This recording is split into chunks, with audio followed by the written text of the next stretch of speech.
خب با درود مجدد به همه همراهان عزیز. در قسمت اول پیش نیازها و افزونه گیفتی کارت رو نصب کردیم. در قسمت بعد فرایند افوماسیون سفارش رو انجام دادیم و تعیین کردیم وقتی مشتری توی سایت ما سفارشی ثبت میکنه چه اتفاقاتی در پشت پرده بیفته. در قسمت قبل از این قسمت هم مپینگ محصولات رو انجام دادیم و تعیین کردیم که هر محصولی در فروشگاه ما معادل چه محصولی در گیفتی کارت هستش. حالا در این قسمت می‌خوایم مثل مشتری واقعی یه سفارش توی فروشگاه خودمون ثبت کنیم و ببینیم چه اتفاقی میفته و کدهای شارژ رو به مشتری نمایش بدیم. با ما همراه باشید. برای شروع کار در منوی ادمین وردپرس به بخش تنظیمات افزونه گیفتی کارت میریم و تب نمایش رو انتخاب میکنیم. در اینجا 3 گزینه میبینیم که میتونیم بر حسب نیاز خودمون فعال یا غیر فعال کنیم. دقت کنید این عملیات بر روی قالن پیشفرض ووکامرس انجام میشه. یعنی اگه از قالبی استفاده میکنید که این بخش ها رو برای خودش سفارشی سازی کرده، این افزونه و تقریباً بگم هیچ افزونه‌ای نمیتونه تغییراتی توی این بخش ها به وجود بیاره. این عملیات روی قالب‌های معروف فروشگاهی مثل وودمارت و فلتسام تست شده و مشکلی نداشته. اگه تجربه از قالب‌های دیگه‌ای دارید، لطفاً توی کامنت‌ها با دیگران به اشتراک بذارید. خب داریم در مورد کدوم قسمت رو صحبت می‌کنیم. اولین مورد ایمیل سفارشات ووکامرس است.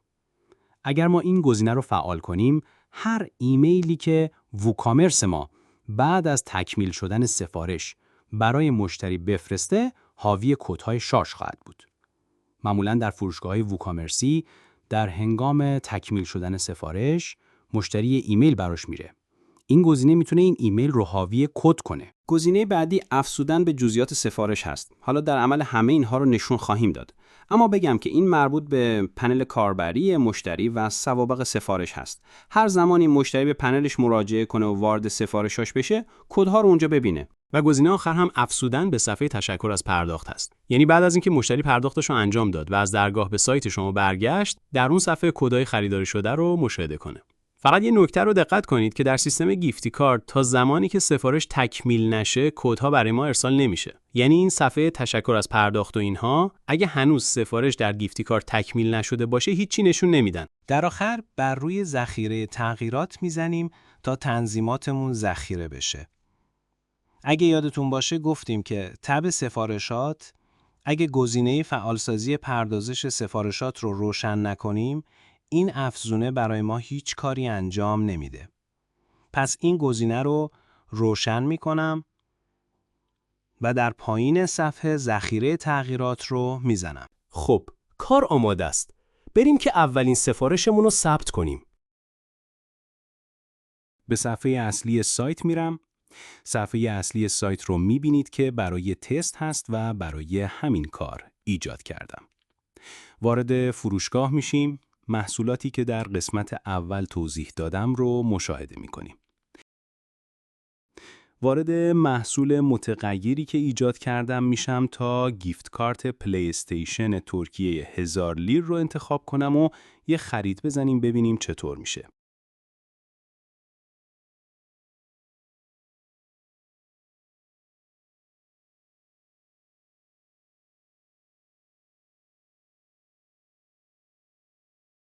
خب صفحه پرداخت با توجه به اینکه فروشگاه من برای تست هست و درگاه نداره، من روش پرداخت نقدی رو اضافه کردم تا اجازه بده سفارش ثبت بشه.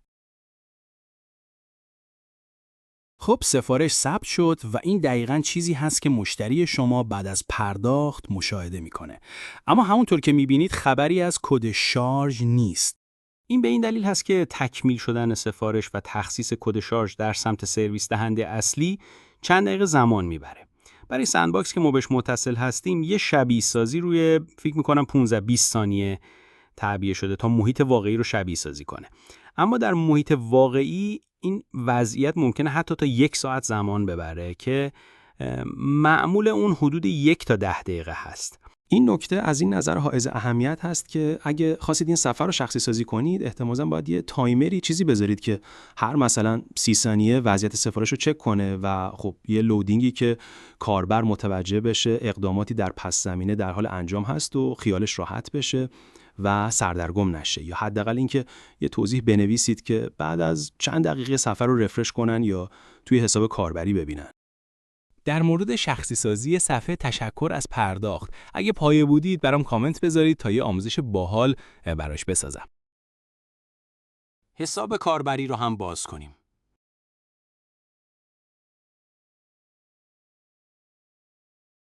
در بخش سفارش‌ها، سفارش‌هامون رو مشاهده می‌کنید که در وضعیت در حال انجام یا پروسسینگ هست.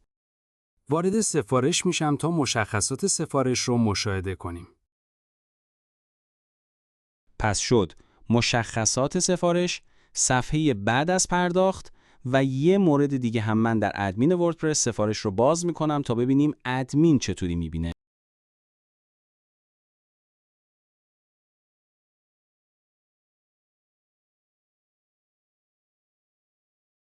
خب اتفاق جالبی افتاد و توی فاصله صفحه قبلی، یعنی لیست سفارشات ادمین و ووکامرس و ورود من به این سفارش در سمت سرویس دهنده تکمیل شده.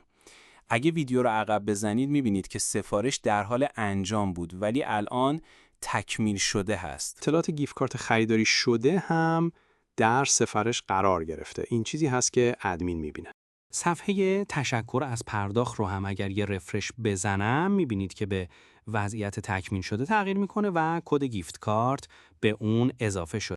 این جدول رو میتونید با چند خط کد CSS شخصی سازی کنید. همینطور در جزئیات سفارش در پنل کاربر صفحه رو به روزرسانی میکنم و میبینید که سفارش تکمیل شده هست و کدهای شارژ به سفارش اضافه شدن. خب فرایند تکمیل هست. ولی هنوز کانفیگ های مختلفی داریم مثل همگامسازی موجودی محصولات که در قسمت بعدی به اون میپردازیم. با ما همراه باشید.